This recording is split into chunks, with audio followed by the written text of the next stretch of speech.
Hello World Civilizations, Mr. Lassiter with you for today's video as we begin our study of the revolutions in the Atlantic. But today we're going to be looking especially at the one that involves the United States, which kind of kicks these off. So let's take a look at our video goals and the colonies which we're going to be discussing today.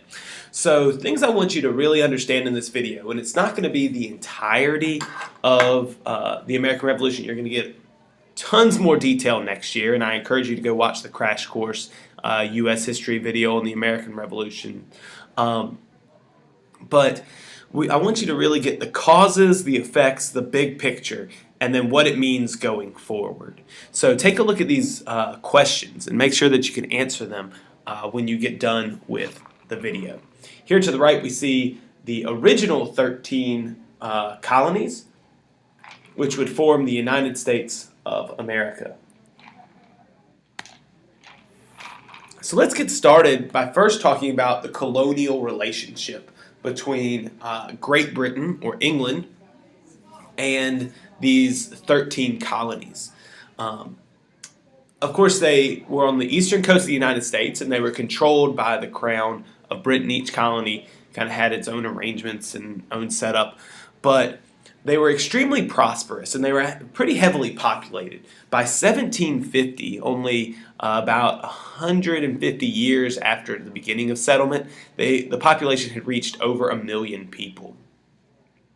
The American colonies had a lot of autonomy, meaning they didn't have to necessarily, in many of the years, especially in the late 1600s, early 1700s, they did not have to answer too much to the British. They were kind of left to their own accords, and as long as they just traded with the mother country. In fact, many of the colonies developed their own legislatures that would set local laws and local rules. And, those legislatures really affected many of the colonists' lives more than the British government even did. And so, because the colonists, especially the elite colonists, were pretty used to doing things on their own, they didn't necessarily want Britain interfering with what they considered to be a good thing. Also, over 150 years, colonists had developed many things that were culturally American and were different from Britain. And so, in some ways, they saw themselves as different than the English. Not everyone, but many of them did.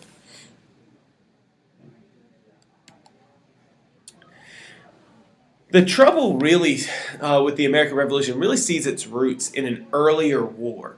And it's a war that is sort of part of a war that's already going on in Europe between England and France.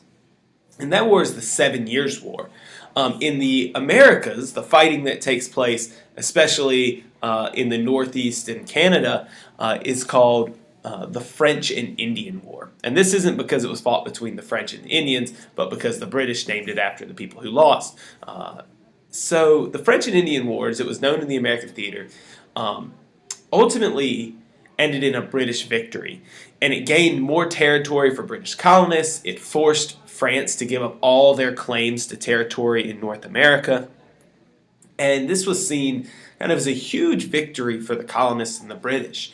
But there was one big problem. This war that England had been fighting with France all over the world cost a lot of money, especially the part where they were fighting in the Americas. And so, in order to pay rising costs for defending the colonies against the French in this case, or against Native Americans as the colonists wanted to push westward, the British decided they needed to tax the colonists more because, of course, that's how we raise money. We tax the people. And so that doesn't seem out of hand. If you want people to protect you, you pay money to the government, and then they send more troops to protect you. But to the colonists, this was unacceptable because these were taxes that they had not had to pay before. These were kind of extra taxes they saw as unfair. So this is kind of the beginning of really an uncomfortable situation between colonists and the British. In order to save money, the British prohibited colonists from moving west. Therefore, they did not have to spend as much money defending colonists in the west. They sought new revenue by passing taxes like the Stamp Act or the Tea Act or the Sugar Act, which colonists believed were extremely unfair because they themselves did not vote for them in their assemblies. And the rallying cry for this was taxation without representation, right? Still on the license plate of people in Washington, D.C. Colonists were also required to house British soldiers who had come to the Americas to defend them. And to many of the colonists, these actions were just in direct violation of their natural rights to life, liberty, and property, right? So these are especially elite colonists who are these good, big Enlightenment thinkers like Benjamin Franklin and Thomas Jefferson. They simply cannot live in this situation. So they began to oppose many of these measures of the British government. They did so by boycotting, protesting, and even rioting in the streets. And the British government responded to these measures by abolishing colonial assemblies and legislatures, and at times meeting those riots with violence. As you see pictured to the right, one of the sparks that sets off the war is the Boston Massacre, which was a British response to American colonists in the street basically rioting. Even so, as we come up to the American Revolution, only about 1 in every 3 colonists was in favor of war. About 1 in every 3 colonists was also in favor of remaining loyal to Britain. And 1/3 simply really didn't think it mattered because they did not think much would change. Now, this is about as short as I can make the Revolutionary War. So we're going to cover it in one slide here. You covered the causes. That's just as important here. So in 1774, with all this turmoil going on, members of the First Continental Congress urged the colonists to organize militias to defend themselves if necessary. In April 1775, fighting erupts in Lexington and Concord in Massachusetts. And these are kind of the first battles of the Revolutionary War. In Lexington, the colonists get crushed by the British, and then a guerrilla warfare attack, a surprise attack on the British at Concord is kind of hailed as a victory. The Second Continental Congress eventually meets and forms a full-on army for the colonists, and they elect George Washington to be the commander-in-chief of this army. And so he will lead the American army throughout the War for Independence. So the war is actually already broken out by the time the Declaration of Independence gets signed in July of 1776. Of course, Mr. Goldberg talked about that the other day. But long story short, about as short as I can make it, the United States eventually gets assistance from France and recognized, and they defeat the British Army by 1783. Here, the image you see on this slide is the surrender of Cornwallis at Yorktown. The Treaty of Paris, which is signed in 1783 between the United States and Britain, formally recognizes the independence of the United States of America as its own independent country, free from British rule, although it won't be the end of fighting between the United States and Britain.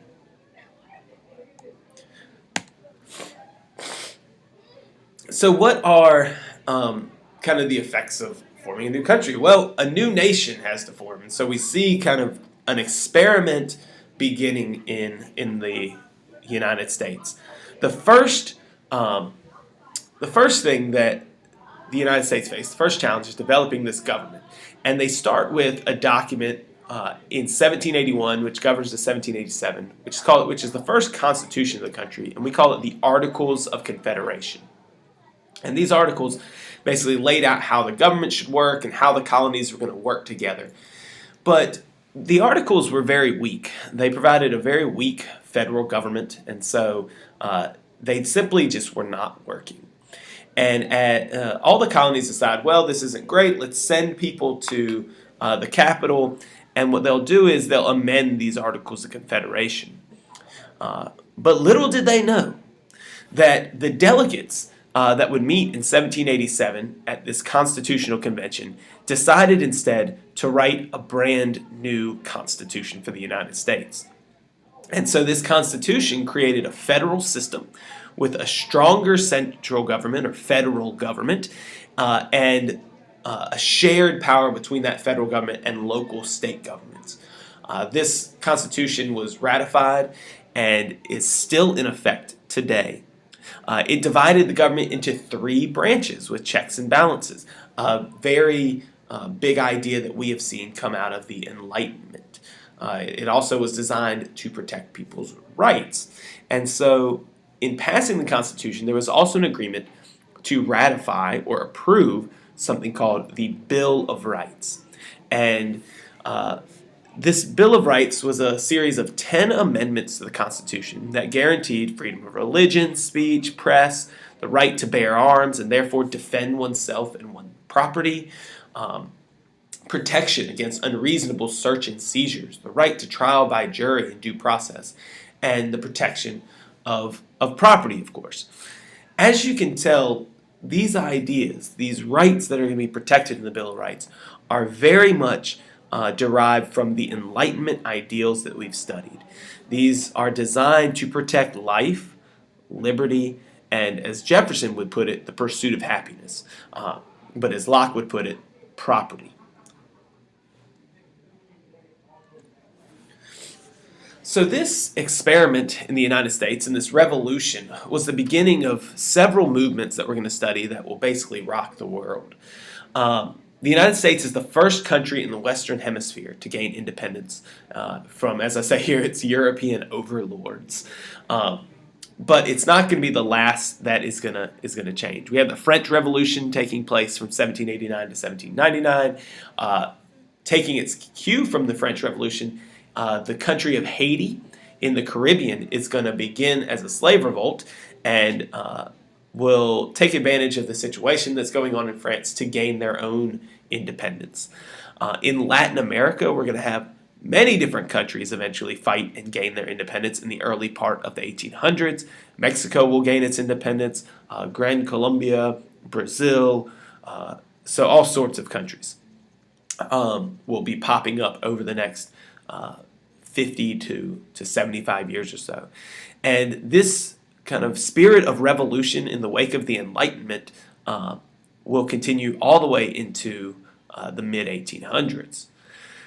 All these revolutions are going to claim that they are legitimate because of local interests and justification based on the thinking of the Enlightenment, which is what we've been studying up to this time. So we're going to continue to look at the Enlightenment, but we're going to try to find the themes of the Enlightenment in all these revolutions that we have been talking about.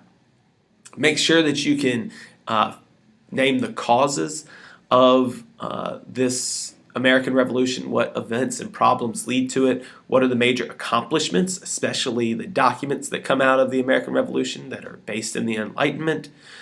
What is the big picture here? How does the Enlightenment contribute to the American Revolution?